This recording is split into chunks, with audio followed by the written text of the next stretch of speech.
Breaking the Bat was the highlight of his career, but how exactly are you meant to live up to beating the Batman? Bane, one of Batman's most infamous villains, who is most typically known for being a big, hulking figure that injects himself with venom to enhance his size and strength. Venom in DC is obviously not meant to be confused with Venom from Marvel. Venom in DC is just a drug that people like Bane inject themselves with to enhance their abilities. He's most famously known for breaking the Bat in this famous image from the Nightfall story. This, along with other appearances in media, such as movies, shows, or games, can give Bane the image of a stereotypical, mindless brute whose sole purpose is to just be big and strong. What a lot of people tend to either not know or overlook completely is just how exceedingly intelligent Bane is, as him breaking the Bat only came by way of him discovering Batman's identity and then surprising Bruce by breaking into his home. All of this on top of Tom King's City of Bane story, where Bane completely takes over Gotham, just goes to show he's more than just the muscle. However, in Bane One Bad Day, the story doesn't focus on one of Bane's crusades against Gotham, but instead gives us a look at a slightly older Bane who struggles to live up to the man he once was, and goes on one last mission to free himself of his past. As the story begins, we see a bottle of pills and a house burning to the ground, which will become more clear as we get towards the end of the story. But for now, it cuts to this arena as an announcer shouts that from all the way from Gotham City, they have the Bat. The guy clearly imitating Batman. And then out comes his opponent, born in the dark, hailing from Santa Prisca, the greatest champion in the world, Bane. As the wrestling match starts, the imagery of the fight is cut up with pieces of Bane's past, in order to let the reader know a bit about Bane's origin, and to show what is probably going through his head during the fight. He also sees hallucinations of his mother, which will remain constant throughout the story as a symbol of Bane's past, which he can't quite seem to let go, and follows him everywhere. Just as we get a glimpse of the Nightfall story, where Bane snapped Batman's back, just on cue, Bane appears to go off script and do the exact same move to his opponent. Bane, tossing the man aside, stands in the ring, reveling in the glory of his victory over the Bat yet again, clearly reliving his glory days and refusing to move on. Fortunately for the man, we cut to Bane in the dressing room as his opponent comes to thank him for the fight, clearly showing that Bane didn't actually break the guy and it was all part of the match, showcasing that Bane isn't the villain we once knew. At least in this story. Bane gets into his ride and leaves, and returns home to his vast, empty mansion as he sits alone in the dark, with a news clipping of his win over the Bat all those years ago, hanging above him like a trophy. We catch a quick smile from Bane, reminiscing over that night, but then his expression changes to sadness and shame as he hangs his head low, perhaps even a little ashamed of the man he once was. Just then, an intruder breaks into his home, with Bane quickly getting a hold of the situation, and screams that how dare he invade his home. Ironic, considering that's exactly what he did to Batman. The thief pleads for his life as he explains he's here to give something to Bane, as he pulls out a vial of venom from his bag. He explains he stole it from this huge lab in Texas, and it was made by Dr. Randolph Porter until he overdosed on venom himself, and eventually, due to Bane, there was no more venom left in the world. Until now. Not wanting to make the same mistake twice with Venom, Bane throws the vial into the fire, with him forcing his intruder to take him to this new lab, so he can end things once and for all. After, of course, threatening to kill the man. And after almost losing his life, the man realizes that it is actually Bane. You really are Bane. You beat the Batman. You broke the Bat.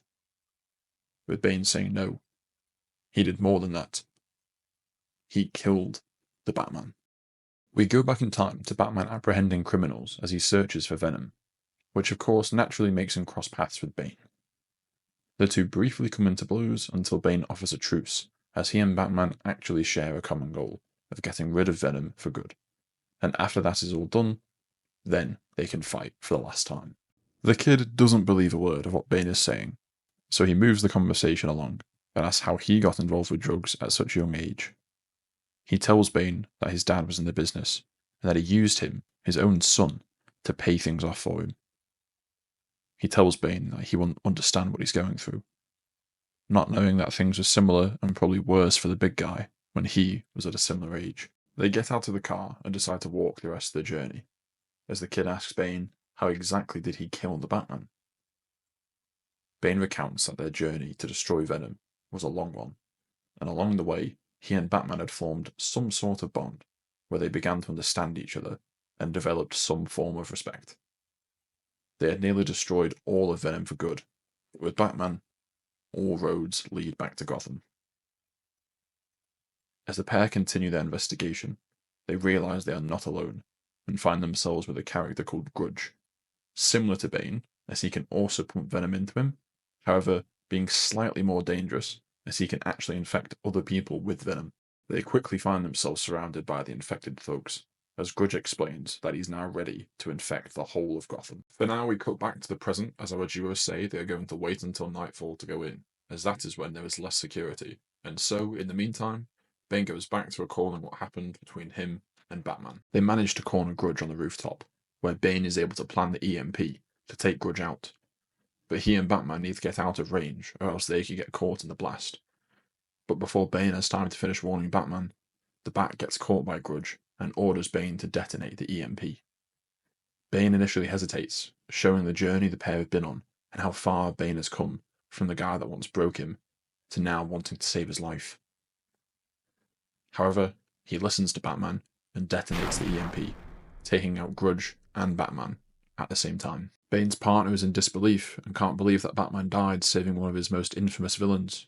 But that is exactly why Bane wants to find out who is still making Venom, so he can avenge Batman for his sacrifice. They have little time to think, however, as they are set upon by the guards and eventually are taken in. Bane finds the inner voice of his mother, who tells him to fight on, and how proud she is of what he has accomplished after being born in the dark, to which he finds himself regaining consciousness after being tied up in the estate. The thugs beat on Bane and tell him that they let the kid take the venom, so that Bane could be led back here, only for Bane to reveal that he let them torture him so that they would tell him what he wanted to know, as he manages to make it out of there, including tearing some guy's jaw off, but not without taking some damage himself. He wanders down the halls and finds himself with a not-so-dead Dr. Porter, who had faked his overdose and had been working behind the scenes since. He wanted to meet Bane again, who he calls the product of his genius, but with Bane proclaiming that he had perfected his mind and body long before he took Venom.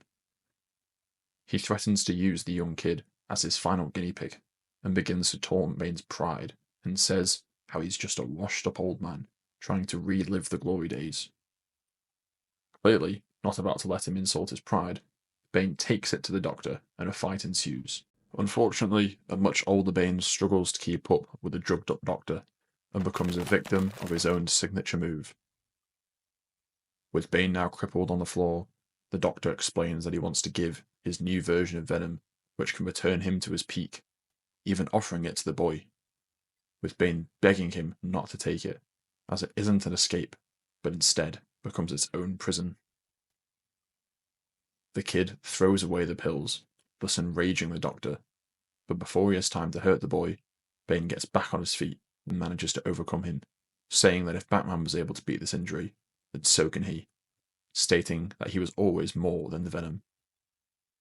Further demonstrating his intelligence, Bane says that he has studied everything, including chemistry, and he begins to create a chemical reaction strong enough to take out the entire estate, and the Venom along with it, thus bringing us back to the burning house at the very beginning of the video.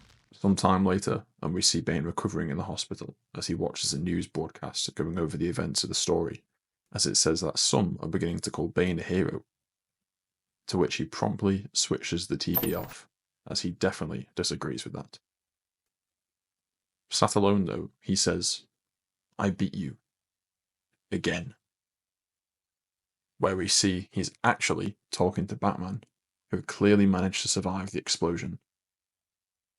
Batman tells Bane that he was also working on the Dr. Porter case, but Bane had beat him to it, once again bringing a smile to his face, again reveling in his victory over the Bat.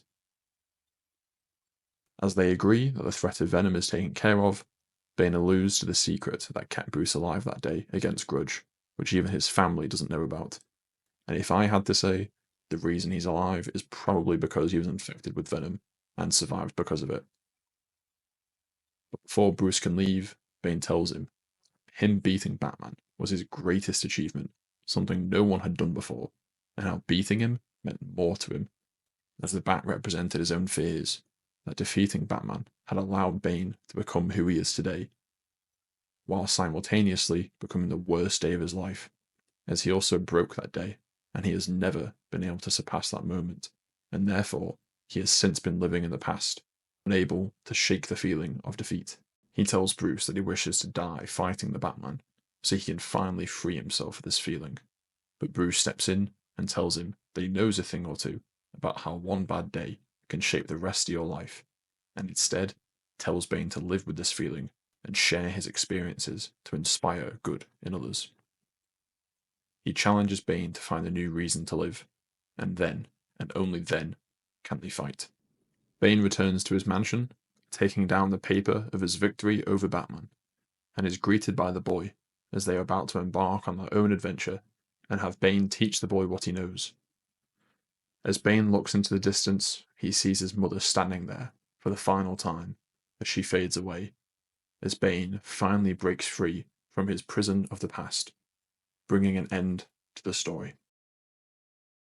Now, I really like this story, as I feel like it does a good job of showcasing Bane's other attributes, other than his strength, and that there is more to the man under the mask. I think this and some of the other One Bad Day stories are really good, and may cover more in the future.